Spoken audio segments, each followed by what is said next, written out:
नमस्कार, आप देख रहे हैं डीडी न्यूज। मैं हूं आपके साथ भावना नैयर। देश और दुनिया की बड़ी और अहम खबरों को लेकर हम हाजिर हैं।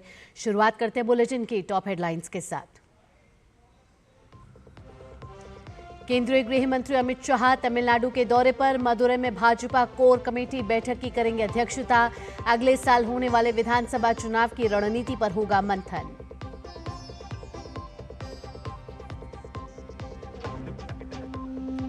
ऑपरेशन सिंदूर आउटरीच सफलतापूर्वक जारी। अमेरिका में प्रतिनिधिमंडल ने दिया आतंक के विरुद्ध संदेश। रविशंकर प्रसाद के नेतृत्व वाले सर्वदलीय प्रतिनिधिमंडल की हुई स्वदेश वापसी। चुनाव आयोग के सूत्रों ने किया कांग्रेस के महाराष्ट्र विधानसभा चुनाव में फेक वोटर लिस्ट के दावे को खारिज। चुनाव आयोग के मुताबिक मतदाता सूची में बदलाव संविधान के प्रावधान के तहत। विदेश मंत्री आज से फ्रांस, यूरोपीय संघ और बेल्जियम की यात्रा पर।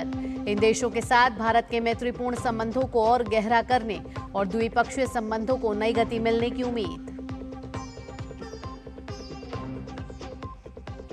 और खेल की खबरों में अमेरिका की कोको गॉफ ने बेलारूस की आरियाना सबालेंका को हराकर जीता विमेन्स सिंगल्स खिताब। वहीं पुरुष एकल में आज यानिक सिनर और गत विजेता कार्लोस अल्कराज होंगे आमने सामने। और अब खबरें विस्तार से। केंद्रीय गृह मंत्री अमित शाह इस वक्त तमिलनाडु के दौरे पर हैं। गृह मंत्री आज दक्षिणी तमिलनाडु में भाजपा के पार्टी पदाधिकारियों के साथ बैठक करेंगे। वे मदुरै स्थित ओथाकदाई में राज्य, जिला और मंडल स्तर के पार्टी पदाधिकारियों से मुलाकात करेंगे और पार्टी की संगठनात्मक रणनीतियों पर चर्चा करेंगे। सोशल मीडिया पर इसकी जानकारी देते हुए गृह मंत्री ने लिखा कि तमिलनाडु भाजपा के ऊर्जावान कार्यकर्ताओं से मिलने को उत्सुक हूं। अमित शाह शनिवार देर शाम को मदुरै पहुंचे। भाजपा नेता तमिलिसाई सुंदरराजन और तमिलनाडु प्रदेश अध्यक्ष नैनार नागेंद्रन समेत कई वरिष्ठ नेताओं ने उनका स्वागत किया। अमित शाह का ये दौरा तमिलनाडु में भाजपा के लिए महत्वपूर्ण माना जा रहा है, क्योंकि पार्टी दक्षिण भारत में अपनी पैठ बढ़ाने के लिए लगातार प्रयासरत है। ओथाकदाई में होने वाली बैठक में पार्टी के स्थानीय नेताओं के साथ संगठन को मजबूत करने और आगामी रणनीतियों पर विचार विमर्श किया जाएगा। पार्टी नेताओं का मानना है कि उनके दौरे से 2026 विधानसभा चुनाव की तैयारी को बल मिलेगा और कार्यकर्ताओं में उत्साह बढ़ेगा। अमित शाह के इस दौरे को लेकर सुरक्षा के कड़े इंतजाम किए गए हैं। 1000 पुलिसकर्मियों को तैनात किया गया है ताकि किसी भी तरह की अप्रिय स्थिति से बचा जा सके। अगली खबर का रुख करेंगे। महाराष्ट्र विधानसभा चुनाव में फेक वोटर लिस्ट के कांग्रेस के दावों को चुनाव आयोग सूत्रों ने खंडन किया है। चुनाव आयोग ने मतदाता सूची के अपडेट करने की प्रक्रिया के बारे में पहले ही विस्तार से बताया है। मतदाता सूची में कोई भी नाम हटाना या जोड़ना संविधान के अनुच्छेद 324 और जनप्रतिनिधित्व अधिनियम 1950 और साथ ही मतदाता पंजीकरण नियम 1960 के प्रावधानों के अनुसार ही होता है। महाराष्ट्र में यह प्रक्रिया राजनीतिक दलों द्वारा नियुक्त 1,03,727 बूथ लेवल एजेंट की मौजूदगी में की गई, जिसमें कांग्रेस द्वारा नियुक्त 27,000 से ज्यादा एजेंट शामिल थे। महाराष्ट्र विधानसभा चुनाव में शामिल 9,77,90,752 मतदाताओं में से जिला मजिस्ट्रेट के समक्ष केवल 89 ही अपील की गई और इस अपील जनप्रतिनिधित्व अधिनियम 1951 की धारा 24 क्लॉज ए के तहत प्रथम अपीलीय प्राधिकारी के समक्ष की गई है। वहीं मुख्य निर्वाचन अधिकारी के समक्ष केवल एक ही अपील दायर की गई है। महाराष्ट्र चुनाव में राहुल गांधी की ओर से लगाए गए धांधली के आरोपों पर केंद्रीय मंत्री गिरिराज सिंह ने कांग्रेस नेता राहुल गांधी पर निशाना साधा है। उन्होंने कहा कि राहुल गांधी हार के मौसम वैज्ञानिक बन गए हैं। वो अपनी हार का अनुमान लगा चुके हैं। जनता एनडीए के साथ है और हर क्षेत्र में सरकार जनता के लिए काम कर रही है। राहुल गांधी मौसम वैज्ञानिक अब नए हो गए, हार के मौसम वैज्ञानिक, और वो अपने हार का जायजा उनको मिल चुका है। जनता एनडीए के साथ है तो मैच फिक्स भी जनता के साथ है। जनता आज एनडीए के साथ इसलिए है, हर गांव में सड़क है, बिजली है, स्वास्थ्य है, हर सेक्टर में सरकार काम कर रही है। जनता एनडीए के साथ है। राहुल गांधी को ये पता चल गया है, इसीलिए ऐसी भाषा बोल रहे हैं। डर गया सो मर गया, वो मरे हुए व्यक्ति हैं। आप खबर मणिपुर से आ रही है। मणिपुर में मौजूदा कानून व्यवस्था की स्थिति के मद्देनजर 5 जिलों में इंटरनेट और मोबाइल डेटा सेवाओं को बंद कर दिया गया है। शनिवार रात 11:45 से 5 दिनों के लिए ये आदेश दिया गया है। इनमें इम्फाल पश्चिम, इम्फाल पूर्व, थोबल, बिष्णुपुर और काकचिंग शामिल हैं। वहीं बिष्णुपुर में अगले आदेश तक कर्फ्यू लागू कर दिया गया है। दरअसल ये आदेश शनिवार रात अरामबाई तेंगोल नामक मैतई समुदाय के नेता की गिरफ्तारी के बाद इम्फाल में हुए विरोध प्रदर्शन के बाद जारी किया गया है। प्रशासन को आशंका है कि कुछ असामाजिक तत्व सोशल मीडिया के माध्यम से भड़काऊ संदेश, तस्वीरें और वीडियो प्रसारित कर सकते हैं, जिससे शांति भंग हो सकती है और कानून व्यवस्था की स्थिति और खराब हो सकती है। जारी आदेश में कहा गया है कि ये फैसला आपात स्थिति में बिना पूर्व सूचना के लिया गया है, ताकि किसी भी प्रकार की अफवाह या उकसावे को रोका जा सके। आदेश में यह भी स्पष्ट किया गया है कि इस निर्देश का उल्लंघन करने वालों के खिलाफ सख्त कानूनी कार्रवाई की जाएगी। इसके साथ ही प्रशासन ने जनता से अपील की है कि वे शांति बनाए रखें और किसी भी भ्रामक जानकारी पर भरोसा न करें। आतंकवाद के खिलाफ भारत की लड़ाई को धार देने और वैश्विक समुदाय को अपने रुख से परिचित कराने के लिए कांग्रेस सांसद शशि थरूर के नेतृत्व में सर्वदलीय प्रतिनिधिमंडल 5 देशों की यात्रा पर है। शशि थरूर अपने प्रतिनिधिमंडल के साथ कल अमेरिका के वॉशिंगटन डीसी में महात्मा गांधी की प्रतिमा पर श्रद्धांजलि अर्पित की। इसकी जानकारी उन्होंने सोशल मीडिया प्लेटफॉर्म एक्स पर दी।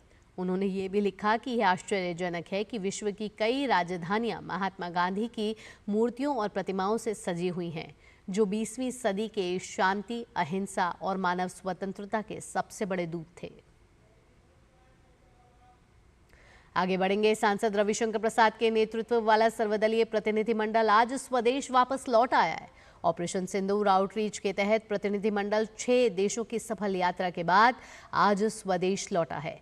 सांसद रविशंकर प्रसाद ने कहा कि आउटरीच कार्यक्रम के तहत ऑपरेशन सिंदूर की सफलता के बारे में पूरे विश्व को बताया गया।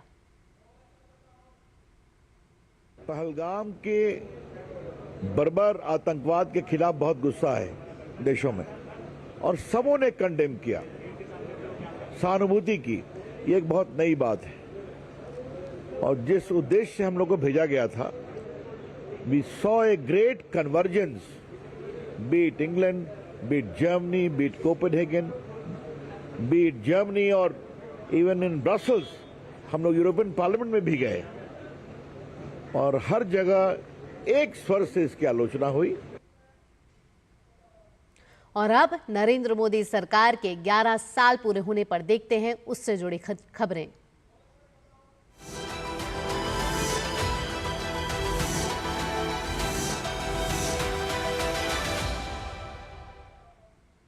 प्रधानमंत्री नरेंद्र मोदी ने एक्स पर देश की नारी शक्ति को समर्पित कुछ पोस्ट किए हैं। प्रधानमंत्री ने अपने पोस्ट में कहा कि पिछले 11 वर्ष में देश में महिलाओं के नेतृत्व वाले विकास को नए सिरे से परिभाषित किया गया है। स्वच्छ भारत के माध्यम से सम्मान सुनिश्चित करने से लेकर जन धन खातों के माध्यम से वित्तीय समावेशन तक विभिन्न पहलों ने हमारी नारी शक्ति को सशक्त बनाने पर ध्यान केंद्रित किया है। उज्ज्वला योजना ने कई घरों को धुएं से मुक्ति दिलाई। वहीं मुद्रा ऋणों ने लाखों महिला उद्यमियों को अपने सपनों को साकार करने में सक्षम बनाया। पीएम आवास योजना में महिलाओं के नाम पर घरों ने भी उल्लेखनीय प्रभाव डाला। बेटी बचाओ बेटी पढ़ाओ ने बालिकाओं की सुरक्षा के लिए एक राष्ट्रीय आंदोलन चलाया। विज्ञान, शिक्षा, खेल, स्टार्टअप और सशस्त्र बलों सहित सभी क्षेत्रों में महिलाएं उत्कृष्ट प्रदर्शन कर रही हैं और कई लोगों को प्रेरित भी कर रही हैं। पीएम मोदी ने एक्स पर अपने संदेश में कहा कि हमारी माताओं, बहनों और बेटियों ने वो दौर भी देखा है जब उन्हें कदम कदम पर मुश्किलों का सामना करना पड़ता था, लेकिन आज वे न सिर्फ विकसित भारत के संकल्प में बढ़ चढ़कर भागीदारी निभा रही हैं, बल्कि शिक्षा और व्यवसाय से लेकर हर क्षेत्र में मिसाल भी कायम कर रही हैं। बीते 11 वर्षों में हमारी नारी शक्ति की सफलताएं देशवासियों को गौरवान्वित करने वाली हैं। पहले घर घर में चूल्हा और धुआं दोनों थे, अब वहां चेहरे खिलते हैं। बेटियों का स्कूल जाना एक सपना था, अब हर बेटी देख रही है एक बड़ा सपना। खुद का व्यापार सोच से बाहर था, आज करोड़ों नारी है एक व्यापारी। शादी करके घर तो आई, पर वो घर घर न था। आज पक्के घरों में रिश्ते और पक्के हो रहे हैं। इन 11 सालों में तेज प्रगति के साथ एक नया इतिहास भी रचा गया है। गति शक्ति विश्वविद्यालय के कुलपति प्रोफेसर मनोज चौधरी ने पिछले 11 साल में बुनियादी ढांचे पर मोदी सरकार द्वारा किए गए काम की सराहना की है। उन्होंने कहा कि मोदी सरकार देश के बुनियादी ढांचे को सुदृढ़ बनाने के लिए बहुत काम कर रही है। देश में प्रतिदिन 35 किलोमीटर नए राष्ट्रीय राजमार्ग बनाए जा रहे हैं। इसके विकास के लिए इंफ्रास्ट्रक्चर सेक्टर बहुत महत्वपूर्ण होता है। विकसित होते हुए भारत में इंफ्रास्ट्रक्चर सेक्टर जो सबसे उभरता हुआ सेक्टर है, अब इस समय हम 35 किलोमीटर प्रतिदिन के हिसाब से नेशनल हाईवे बना रहे हैं। हम 14 किलोमीटर प्रतिदिन ऑन एन एवरेज नए रेल ट्रैक बिछा रहे हैं। पिछले 3.5 साल में लगभग 200 प्रोजेक्ट जो लगभग 15 लाख करोड़ रुपए के हैं, उनका इस पीएम गति शक्ति नेशनल मास्टर प्लान के अंतर्गत रिव्यू किया गया और सारे अप्रूवल्स इस पीएम गति शक्ति नेशनल मास्टर प्लान के ड्यू प्रोसेस के मुताबिक होते हैं। जब सारी मिनिस्ट्रीज और डिपार्टमेंट्स आपस में सामंजस्य बना के इस टूल के थ्रू कोई प्रोजेक्ट्स को अप्रूव करते हैं, तो उसमें आने वाली संभावित बाधाएं और उसका संभावित समाधान पहले से सोच लिया जाता है ताकि वो प्रोजेक्ट तय समय पे पूरा हो सके। विकसित होते हुए भारत की विकास गाथा में पीएम गति शक्ति नेशनल मास्टर प्लान का एक बहुत ही महत्वपूर्ण योगदान। 6 बार के शीतकालीन ओलंपियन शिव केशवन ने केंद्र सरकार के पिछले 11 साल के काम की सराहना की है। उन्होंने कहा कि प्रधानमंत्री मोदी के मार्गदर्शन में खेलों में शानदार उपलब्धि हासिल हुई है। As we all get together to celebrate the 11th consecutive year of the Modi government, of course the prospect of hosting the 2030 Commonwealth Games and the 2036 Olympic Games is something that has the entire nation abuzz and has acted as a catalyst for sporting excellence in our country. We have Khelo India centers all around the country where domestic athletes can live, train and get access to the right coaching and facilities. And for the first time ever this year, India sent its largest ever contingent, fully funded by the Indian government, to the Asian Winter Games in Harbin, China. I would like to congratulate the government for all the work that they're doing in sport, and I look forward to a lot of bold action so that our country can reclaim its spot amongst the top 8 nations of the world in sport. आगे बढ़ते हैं। Ayushman Bharat digital mission यानी कि ABDM के तहत बिहार के सरकारी अस्पतालों और स्वास्थ्य केंद्रों ने 92% OPD मरीजों के तुरंत पंजीकरण के लिए स्कैन एंड शेयर सर्विस को अपना लिया है। इस सर्विस के जरिए अभी तक करीब 3 करोड़ OPD टोकन जेनरेट हो चुके हैं और इस सर्विस को इतने बड़े स्तर पर अपनाने के मामले में बिहार देश में नंबर 1 पर है। बिहार के नालंदा में क्या स्थिति है आयुष्मान कार्ड भारत की, इस पर ज़्यादा बात करने के लिए हमारे साथ मौजूद हैं CMO जितेंद्र कुमार सिंह जी। सर, क्या स्थिति है नालंदा में? हमारे यहाँ स्कैन एंड शेयर OPD का 95% हमारे जिला का है अचीवमेंट, और बाकी आयुष्मान कार्ड का जो है वर्ष 23 में 20,172 बना था आयुष्मान कार्ड, 24 में बढ़कर 8.27 लाख हो गया। वर्ष 23-24 में 5 निजी अस्पताल खाली था, अब भी निजी अस्पतालों की संख्या 38 हो गई है, निजी और सरकारी मिला के आयुष्मान से संबंधित। नालंदा जिला अंतर्गत अब तक 11,84,659 लाभार्थियों को आयुष्मान कार्ड एवं वरिष्ठ नागरिकों के लिए 8,534 कार्ड निर्गत किए जा चुके हैं। यहाँ की अगर बात की जाए सर, तो यहाँ नालंदा में क्या स्थिति है, कैसे देखते हैं लोग, कितना इलाज करा पा रहे हैं और कितने खुद दिखाई देते हैं? इलाज बहुत को मदद मिल रहा है, 5 लाख तक फ्री है।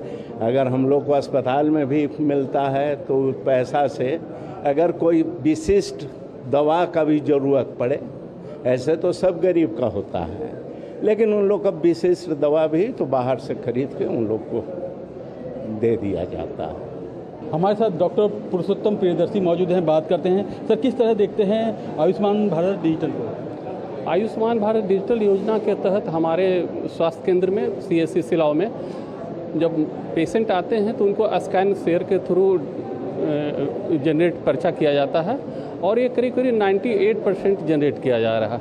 इससे मरीजों को बहुत सुविधा होती है ताकि उनको भागदौड़ कम करनी पड़ती है। अपना ID बताते हैं और उस ID के हिसाब से काउंटर पर उनको टोकन जनरेट करके दिया जाता है और पेशेंट जब वाइटल के लिए जाते हैं नर्सिंग डेस्क पर तो सारा जांच वहां कर उनको OPD में डॉक्टर के पास भेजा जाता है। आभा के साथ कितना आसान हो गया है मरीजों का जीवन जब वो यहाँ अस्पताल में पहुँचते हैं?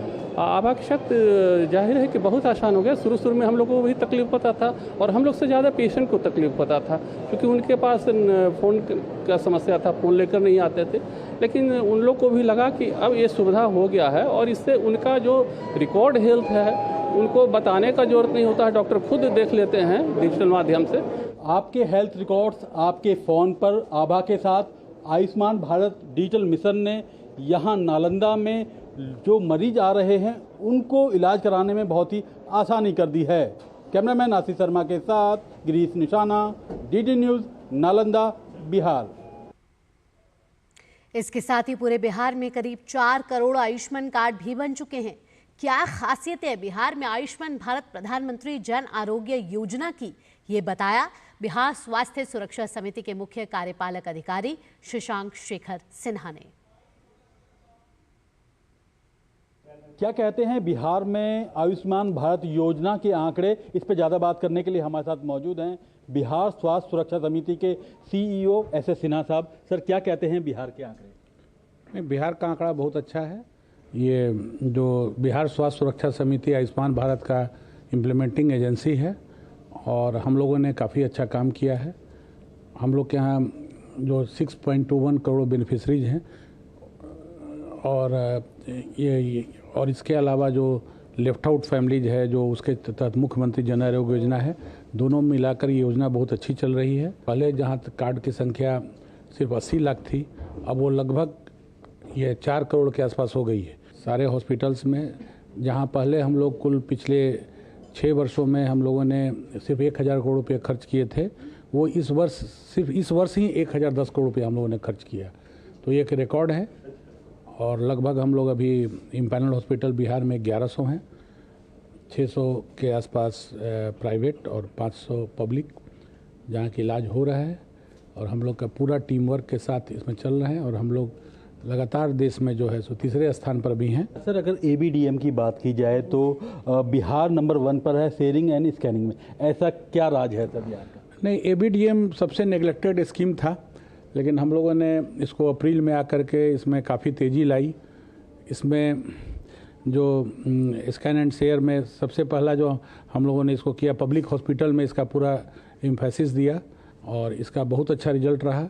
सर, लगता है कहीं ना कहीं गरीब और जो वंचित लोग हैं जो इलाज से कहीं पीछे छूट जाते थे, तो उनके लिए कहीं ना कहीं एक वरदान है ये योजना। निश्चित रूप से जो PM जय है ये गरीबों के, नहीं तो जो गरीब लोग कर्ज में, कोई आदमी तो भाई ऐसे तो गांव में कर्ज देता नहीं है, लेकिन उन लोगों ने जो ये PM जय का फ़ायदा उठाया, नहीं तो ये लोग फिर कर्ज लेकर जैसे भी होता तो फिर उन लोग कर्जदार होते। और तो ये थे SS सिन्हा साहब जो बता रहे थे कि किस तरह से बिहार के अंदर ये आयुष्मान योजना लोकप्रिय हो गई है। कैमरामैन आशीष शर्मा के साथ गिरीश निशाना, DD न्यूज़, पटना, बिहार।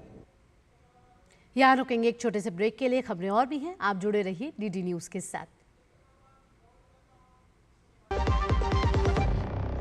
जब धरती चीर कर निकलता है लोहे का पत्थर और मिलता है मोंगिया के जोश से, फिर तपता है, पिघलता है और बनता है फौलाद। अब होता है सरिया सारी खूबियों के साथ। मोंगिया स्टील, मजबूत देश का मजबूत सरिया। पता है, I was a bright student. कुछ करना चाहती थी, कुछ बनना चाहती थी। आप अपना खुद का स्टार्ट कीजिए ना, खुद का बिजनेस। पर उसमें पैसे तो बहुत लगेंगे ना। Zero investment. Zero investment? हाँ, आई एम डूइंग इट। मैं एक principal madam, she is my client. मैं LIC एजेंट हूँ।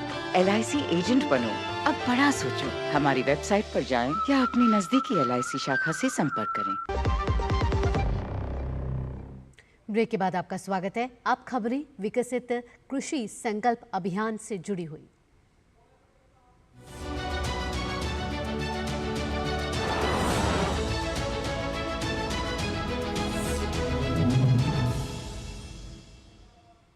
देश में चल रहे विकसित कृषि संकल्प अभियान के 10 दिन पूरे हो चुके हैं।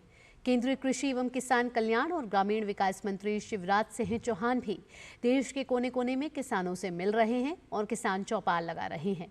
इसी क्रम में शिवराज सिंह चौहान आज कर्नाटक के दौरे पर हैं। शिवराज विकसित कृषि संकल्प अभियान के तहत बेंगलुरु में किसानों के साथ संवाद करेंगे।